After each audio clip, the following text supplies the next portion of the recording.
Cette année, pas de super gagnant. Le jury a estimé qu'aucune des œuvres en compétition n'a obtenu la moyenne requise. Bonne nouvelle en revanche pour la télévision BF1 qui s'empare du prix de la meilleure présentation télé. Et puis dans le domaine foncier, les choses se précisent concernant la réforme agraire. L'avant-projet de loi portant promotion immobilière au Burkina Faso est soumise à validation.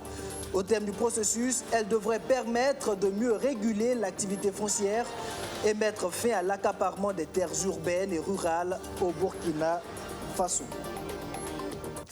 Voici pour le sommaire, mesdames et messieurs, bonjour, merci de nous suivre. Le monde de la presse était hier à l'honneur. Le concours des prix Galian a une fois de plus tenu le pari. Une 24e édition assez particulière. Cette année, il n'y a pas de super Galian. Le jury a estimé qu'aucune des œuvres en compétition n'a obtenu la note de 17/20 requise à cet effet. Mais les meilleures productions ont tout de même été primées et dans la catégorie radiodiffusion sonore et télévision, notre journaliste présentateur Kwame Hervé Dapa décroche pour la 2e année consécutive le prix de la meilleure présentation télé. Retour sur la cérémonie avec Maxime Ilboudo et Madina Sino. Pour la 2e fois consécutive, le journaliste Hervé Dapa de la télévision BF1 confirme son talent. Il est distingué meilleur présentateur télé au plan national lors de la 24e nuit des Galiens ce 15 juillet 2021. Il reçoit ainsi un trophée, une attestation et la somme d'1 million de francs CFA. Cette distinction, le meilleur présentateur télé l'a dédié à son confrère Rémi Lambert-Nébier. Ça fait 2 fois de suite que je remporte ce prix. Ça montre aussi la constance dans le travail. Mais bon, les autres n'ont pas démérité. Ça s'est joué certainement sur certains détails. Je voudrais dire toute ma satisfaction. C'est vrai que j'en suis fier, je suis content, mais c'est une fierté partagée. Je me souviens et je voudrais dédier ce prix particulièrement à mon ami et frère Rémi Lambert-Nébier, qui nous a quittés beaucoup trop tôt.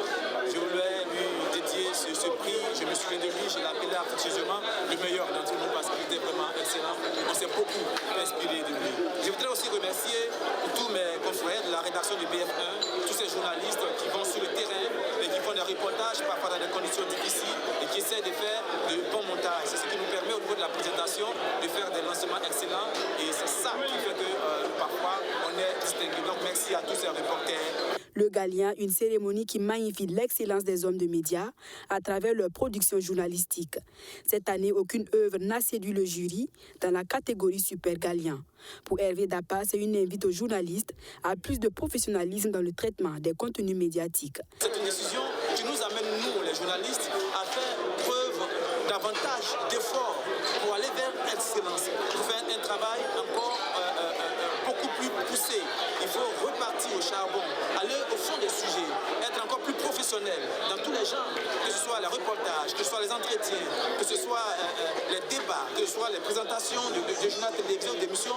Il faut qu'on soit de plus en plus professionnel, il faut qu'on soit de plus en plus tiré vers la perfection, même s'il n'y a pas de perfection.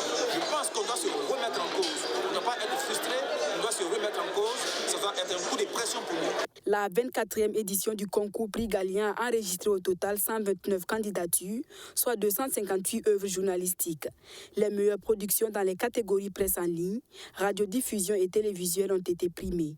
Pour le comité d'organisation, c'est un pari réussi. Rendez-vous est donné pour la 25e édition pour magnifier d'autres compétences. Il faut noter qu'à l'occasion de cette 24e édition, le ministre en charge de la communication, le département qui organise les Galians, a annoncé des réformes pour donner une nouvelle dynamique à ce concours. Nous y reviendrons plus en détail dans nos prochaines éditions. Mais en attendant, je vous le disais à l'instant, plus que 8 jours avant le début des 32e Jeux Olympiques Tokyo 2020, les 7 athlètes burkinabés sont en pleine préparation. Ils compétissent dans des disciplines comme l'athlétisme, le cyclisme, le judo, la natation ou encore le taekwondo.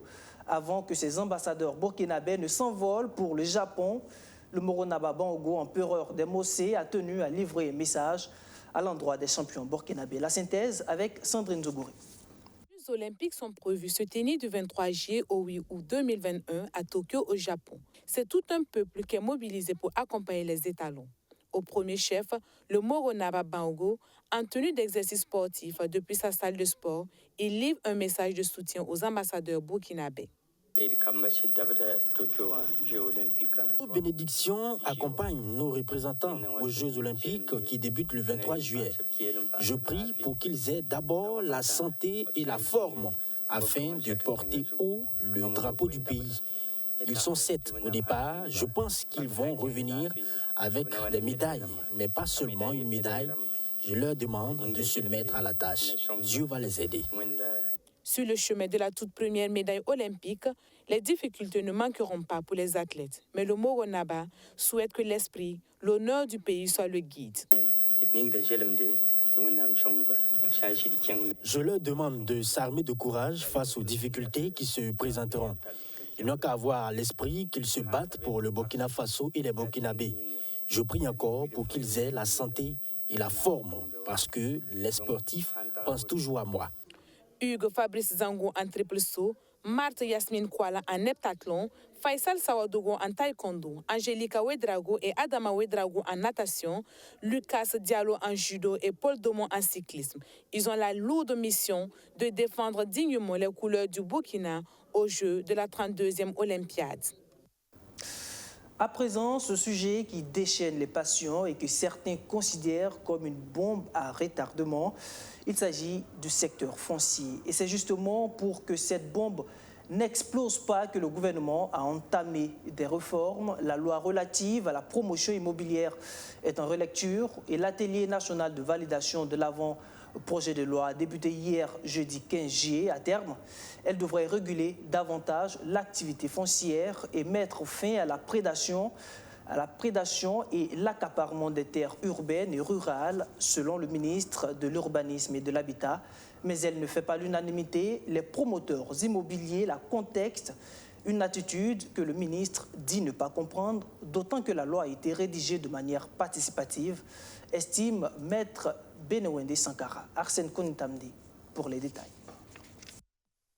L'avant-projet de loi portant promotion immobilière au Burkina Faso devrait assainir le milieu selon le ministre de l'Urbanisme et de l'Habitat. S'il est validé par les participants à cet atelier, il n'y aura par exemple plus d'agrément pour faire de la spéculation foncière. Les promoteurs immobiliers seront cantonnés à leur mission première, construire des logements décents et à coût accessible pour les populations. Course effrénée à la vente de terrains nus a totalement dévoyé la promotion immobilière de sa noble mission. Ces réformes doivent constituer une nouvelle base d'une législation qui rassure davantage notre peuple en donnant confiance à l'avenir, à ce que le foncier doit constituer désormais la meilleure garantie d'un développement harmonieux qui s'offre aux futures générations. Cette réforme fait des vagues dans le secteur foncier. Le mardi 13 juillet dernier, en conférence de presse, les associations professionnelles des promoteurs immobiliers ont donné de la voix contre cette réforme. Incompréhensible pour le ministre Benewende Sankara, qui estime que tout le processus a été inclusif. Ils ont toujours été associés à toutes nos démarches. Ils étaient à Manga à l'atelier. Nous les avons conviés à l'atelier national de validation de l'avant-projet qu'ils connaissent très bien. Nous souhaitons également que dans le processus de légiférer, ils soient entendus par l'Assemblée nationale en commission et que finalement la loi soit votée. Donc, comme je l'ai dit, c'est une démarche qui est vraiment inclusive, elle est très participative. Aucun acteur dans le foncier n'est laissé vraiment en route. Passé l'étape de la validation, le document devrait ensuite atterrir sur la table du Conseil des ministres. L'Assemblée nationale du Burkina Faso sera la dernière étape de ce processus, entamé depuis de nombreux mois. Tout autre chose à présent, et on parle de partenariat avec cet accord de financement de 264 milliards de francs CFA entre le gouvernement burkinabé et la Banque mondiale. Ce montant devrait servir à financer 4 projets de développement, notamment dans le domaine de l'énergie et de l'employabilité des jeunes. Les détails avec Justin Amonto. À l'occasion l'occasion de la signature de 4 conventions de financement. La coopération entre la Banque mondiale et le Burkina Faso se renforce. Un renforcement concrétisé par la signature de 4 accords de financement d'environ 264 milliards de francs CFA par le ministre en charge des Finances et la représentante résidente de la Banque mondiale au Burkina Faso. Plusieurs projets sont concernés par ces financements. Ces 4 conventions qui viennent d'être signées s'inscrivent dans le cadre de notre nouvelle stratégie pour l'Afrique de l'Ouest et du Centre. Comme vous vous rappelez, notre vice-président est passé récemment pour partager avec le gouvernement les orientations et les axes stratégiques du groupe de la Banque mondiale. Et ces 4 conventions de financement qui s'inscrivent dans les 4 objectifs de notre nouvelle stratégie qui vise à renforcer la présence positive de l'État sur toute l'étendue du territoire et à améliorer la délivrance des services de base aux citoyens. Et le deuxième objectif, c'est de pouvoir accompagner les secteurs productifs tels que l'énergie pour créer les conditions de développement du secteur privé et également créer les emplois et renforcer l'employabilité des jeunes. Les 2 premiers accords concernent le projet communautaire de relèvement et de stabilisation de la zone des 3 frontières du Sahel, avec 75 milliards de francs CFA. Et aussi le projet solaire à large échelle et l'électrification rurale, d'un coût de près de 93 milliards de francs CFA. Ce projet aussi va permettre donc la mise en place de mini-centrales solaires en milieu rural. C'est près de 300 villages qui vont avoir donc l'accompagnement et la connexion de plus de 120 000 ménages. Vraiment, c'est avec beaucoup de satisfaction et de joie que nous avons en tout cas assisté à cette cérémonie. Et nous voulons rassurer donc la Banque mondiale et nos partenaires que nous mettrons tout en place pour que le projet puisse être fait dans les délais. Le 3e accord prend en compte le projet de renforcement de la gestion foncière et des mines avec un financement estimé à 75 milliards de francs CFA.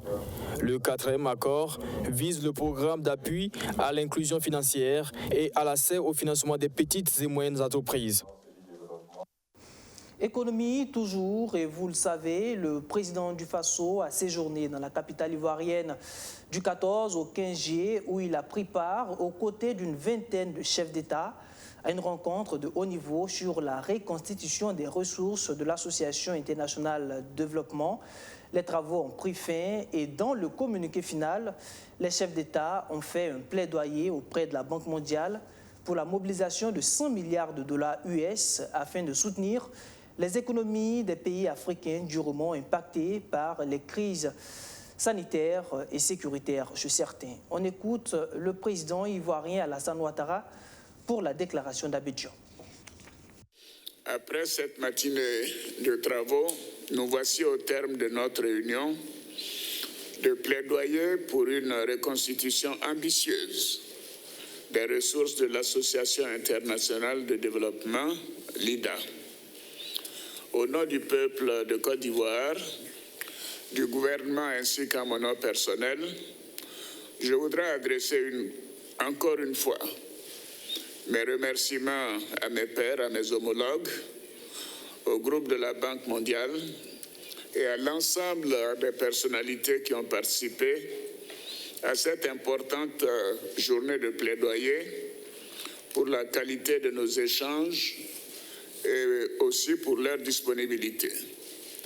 Nos remerciements vont également à l'endroit des donateurs qui ont bien voulu prendre part à cet important événement.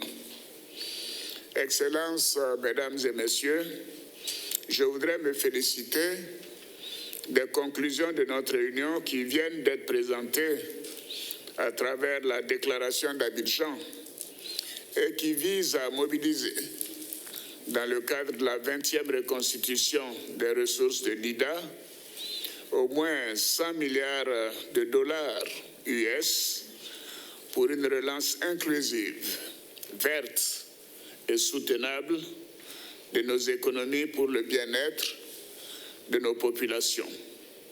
À mon nom personnel et au nom de l'ensemble des chefs d'État et de gouvernement, je lance un appel à nos partenaires afin qu'ils s'approprient cette déclaration d'Abidjan et augmentent de manière significative leur contribution au profit de l'Association internationale de développement, l'IDA, pour lutter contre les inégalités et contribuer au financement des économies les plus vulnérables. Au Burkina Faso, nous sommes définitivement entrés dans la période redoutée par le personnel soignant à cause de l'augmentation des cas de paludisme. C'est aussi à cette période que les hôpitaux ont le plus besoin de sang. Et c'est pour répondre à l'appel du Centre national de transfusion sanguine que l'Amicale des femmes de la BOA, la Bank of Africa, a organisé le 14 juillet dernier une séance de sang. Objectif, récolter une centaine de poches pour soutenir le CNTS. Maxime Ilboudo et Abdou Azissari. Le geste est simple mais vital.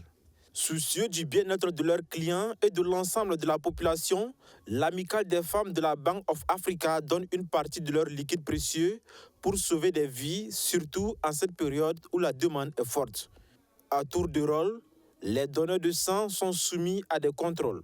Prise de poids, mesure de la tension artérielle, séance d'interrogation sur l'état de santé du donateur avant de passer à l'acte du don. Cela répond à un acte citoyen. Nous sommes à notre 3e édition avec SOS 100 et nous savons très bien qu'en cette période assez difficile pour nos populations, pour les femmes, pour les enfants, nous avons besoin de donner notre sang pour sauver des vies. Donc cet acte est vraiment un acte citoyen, un acte de générosité envers les personnes qui ont le plus besoin de sang pour être en vie. Organisé par l'association SOS 100 en collaboration avec l'Amicale des femmes de la Bank of Africa, cette opération de don de sang bénéficie de l'accompagnement de la direction avec la présence du directeur général adjoint de la BOA. Pour lui, cette initiative est louable et au-delà de la responsabilité sociétale de l'institution, la banque accorde une place de choix à la femme. On prend nos staff managérial, c'est à 80% de femmes.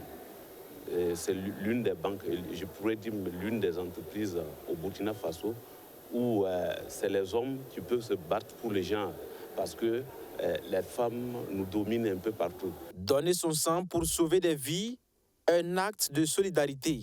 Et le personnel de la BOA en est bien conscient. C'est tout le sens de leur engagement ce 14 juillet 2021.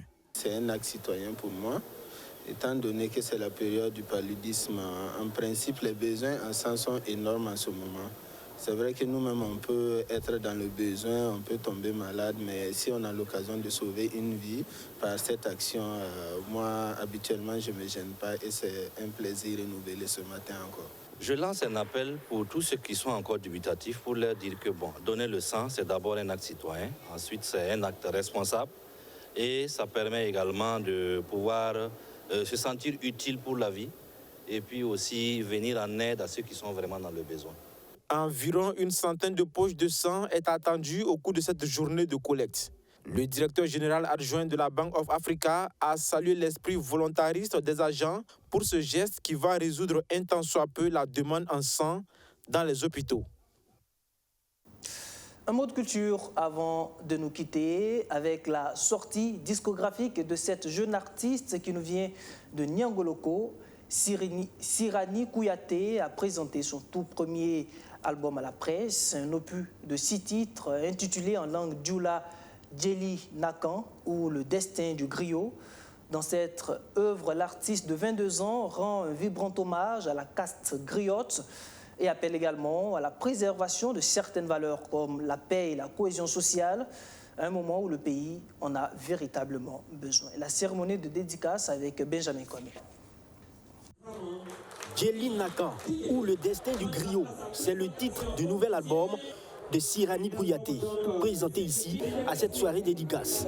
Une production de 6 titres composés sur des sonorités mandingues à base d'instruments tradis modernes. Dans ses chansons, l'artiste prône des valeurs comme la paix, la cohésion sociale et valorise le griot, une caste à laquelle elle appartient.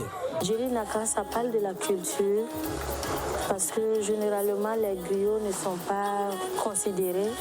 Voilà, donc moi j'ai fait ce son pour sensibiliser les gens, pour passer un message, leur dire que les griots font partie de la culture en fait. Pour le premier album, ça n'a pas été facile, mais on a grouillé, j'ai grouillé, mais voilà, on est arrivé. Je prie Dieu que les gens payent l'album parce que ça n'a pas été facile. C'est également l'occasion pour Sirani Kouyaté de faire découvrir son répertoire sur du live au grand plaisir de ses fans. Une soirée appréciée par des mélomanes. Le mot qu'elle a employé dans la chanson m'a beaucoup plu et tout ce qu'elle a dit, c'est la vérité. Rien ne peut être aujourd'hui de joie sans les griots. S'il y a les mariages, les baptêmes, s'il n'y a pas les griots, on ne sent pas la joie. En tout cas, j'ai payé l'album. Moi, je pense que Sirani Kouyaté, déjà, elle a une très belle voix et je trouve que son album est vraiment très bien. En tant qu'artiste, voir une sœur évoluer comme ça pour son premier album, c'était vraiment waouh. Franchement, ça m'a très impressionné, mais comme c'est sa toute première fois de faire, comment dirais-je, live, donc c'est pas facile comme c'est le tout début. Donc franchement, je trouve que c'est pas mal. Bon, c'est pas 10 sur 10, mais c'est pas mal en tout cas. Je sais qu'elle a de l'avenir dans sa carrière musicale. Djely Nakan constitue le tout premier album de Sirani Kouyaté.